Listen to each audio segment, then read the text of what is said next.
How many of you know what ChatGPT is? Okay. So not very many. So I'll tell you what ChatGPT is, just so you know, because you need to know this. And I don't know what sort of technological revolution this is. Gutenberg press level? It's something like that. This is a big deal. So this AI system, it's a general language processing model, was released about a week and a half ago. And I went and interacted with it. It's an AI system, artificial intelligence system. It basically is trained on, well, a massive corpus of spoken or of text.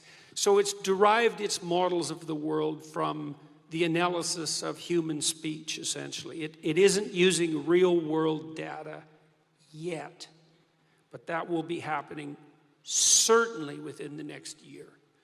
So, and ChatGPT analyzes a very large corpus of text, and that corpus is growing all the time.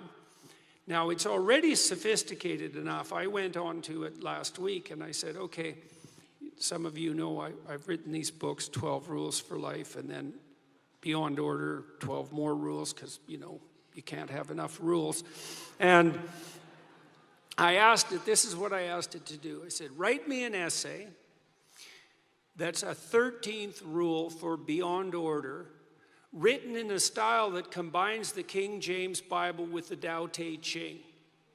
That's pretty difficult to pull off, you know. Any one of those things is hard.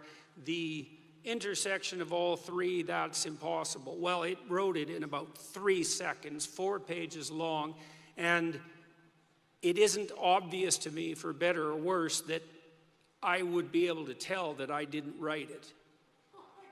Right, and okay, and that's pretty impressive, although, you know, maybe not its relationship to what I've written, but the fact that it could do that grammatically perfectly, right, and quite impressive philosophically. I also had it write an essay on the intersection between the Taoist version of ethical morality and the ethics that are outlined in the Sermon on the Mount, which it just nailed, got that dead right, brilliant.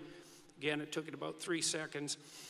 There was a computer engineer who purported to work for Tesla. He asked ChatGPT, he said, look, I work for Elon Musk, but I haven't been doing much for the last week, so I need you to write me 10 bullet points about what I probably would have done as a engineer at Twitter. What 10 things did I do last week that were productive and valuable? And, oh, if you don't mind, write me the accompanying computer code that goes with each project. And it did that too, 3 seconds, and the computer code works. Right, and so, okay, so that's already there. So then a university professor did this. He thought, oh, that's interesting. Any student will be able to write any essay on any topic with ChatGPT. And someone gave it an SAT, by the way, and it scored about as well as the average student in a well-functioning public university. So that's how smart it is. So that's basically an IQ test. He said, write me an essay, gave it a topic, wrote the essay. He said, now grade it. He said, if we can automate the students, we should be able to automate the professors too. And so it provided a complete, comprehensive analysis of its own essay with grade. It wrote, someone else asked it, write the screenplay and describe the characters for the next $900 million Hollywood blockbuster. It's like, bang, plot, characterizations. Then someone else took the descriptions of the actors and said, generate photorealistic computer images for each actor. And all the AI systems could do that. So I'm going to tell you what's going to happen next. This is going to happen this year. So get ready. Okay, so now we have an AI model that can extract a model of the world from the entire corpus of language. All right, and it's smarter than you, and it's going to be a hell of a lot smarter than you in 2 years. So you can get ready for that too. But it's not that smart yet, because It's just a humanities professor at the moment. It doesn't test its linguistic knowledge against the real world.